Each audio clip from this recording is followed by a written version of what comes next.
when you look at 2022 and we get asked to put a grade on it, I think it's more about the development we've seen across the board. We've now got a squad that are performing really well at both levels. Our SNFL team are fighting it out. They'll play finals. Our AFL team have been in majority of the games they've played in and had our opportunities. Haven't necessarily got all the results we're after, but the way we're finishing this season off shows the form that we're going to take into 2023. Feed the handball through, and here's the milestone man for the Crows getting on the board early. Goes again, Schomburg, and he might do it on his own this time. This will be a wonderful individual effort. Schomburg from 45. The cohesion of our group has probably been the standout, and you start to see things work. I think we almost take it for granted after a while that, Ned McHenry kicking to Darcy Fogarty on the weekend, it just happens. Well, that's games and games playing together, and it takes time for that to develop.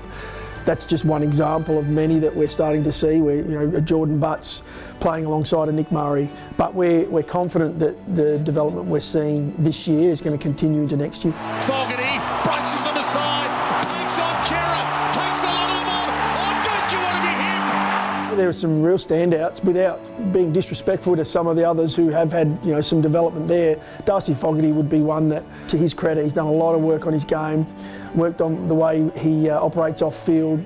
He's an ultimate pro now, a leader of our footy club, and hopefully a really strong leader going into the future. But his form towards the end of this year really is reward for the work he's done throughout the year. Sam Berry is one that I'd say some are surprised about the form he's found, but not those from within. He does a lot of hard work. He's a really tough player inside, and he's added now some leg drive. He's also learned a lot from a number of his teammates, especially Rory Laird and Ben Keys, on the way they go about it.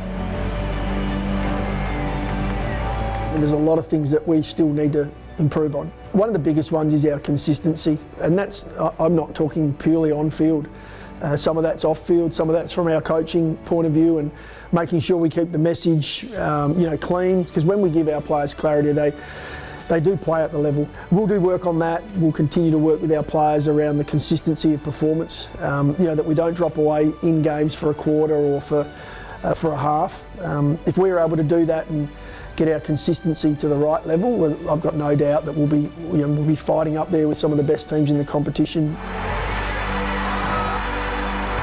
My message would be, firstly, thank you for all the support they've given us throughout this year.